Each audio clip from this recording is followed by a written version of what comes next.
Hi dear student, मैं आपकी Gauri ma'am Gauri steno word में आप सभी का स्वागत करती हूँ।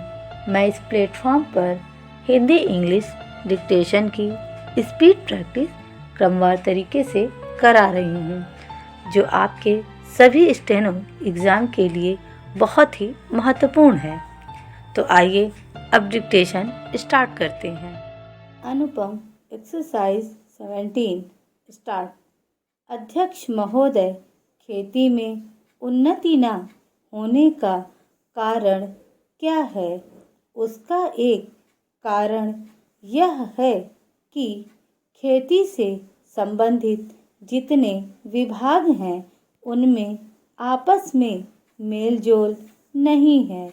खेती के लिए अच्छी खाद की ज़रूरत है, पानी की ज़रूरत है, औजारों की और धन की ज़रूरत है।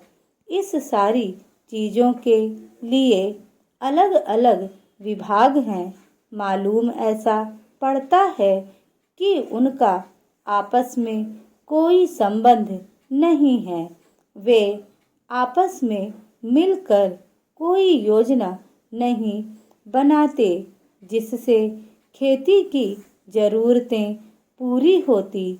इसीलिए जब तक उनमें आपस में मेलजोल नहीं होगा तब तक खेती की उन्नति नहीं हो सकती है। दूसरा कारण यह है कि योजना की बिल्कुल कमी है।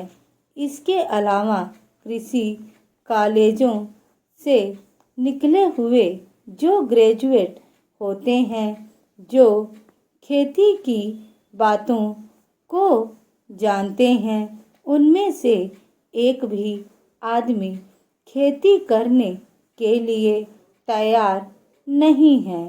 सभी प्रोफेसर बनने के लिए तैयार हैं। खेती के लिए कोई तैयार नहीं है। एक बात मैं माननीय मंत्री जी से विशेष रूप से कहना चाहता हूँ कि अधिक उपज ना होने का एक कारण यह है कि जो खेत में काम करते हैं वे उसके मालिक नहीं हैं। खेत किसी और का है और काम कोई और कर रहा है। इसलिए मेरा कहना यह है कि किसानों में जब तक यह भावना पैदा नहीं होगी कि यह मेरी भूमि है, तब तक अधिक उपज नहीं हो सकती। इसलिए आप जब तक भूमि सुधार नहीं करेंगे तब तक कोई बात बनने वाली नहीं है। दुर्भाग्य से इस देश में खेती करने वाले बहुत कम लोग ही जमीन के मालिक हैं।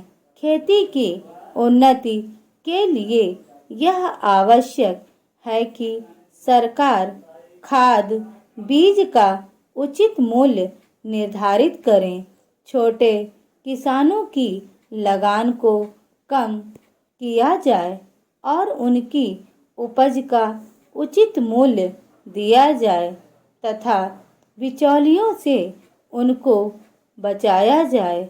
ऐसी बात नहीं कि सरकार ने इस विषय में कुछ नहीं किया है, लेकिन नौकरशाही के कारण ही ठीक ढंग से अमल में नहीं लाया जा सका है।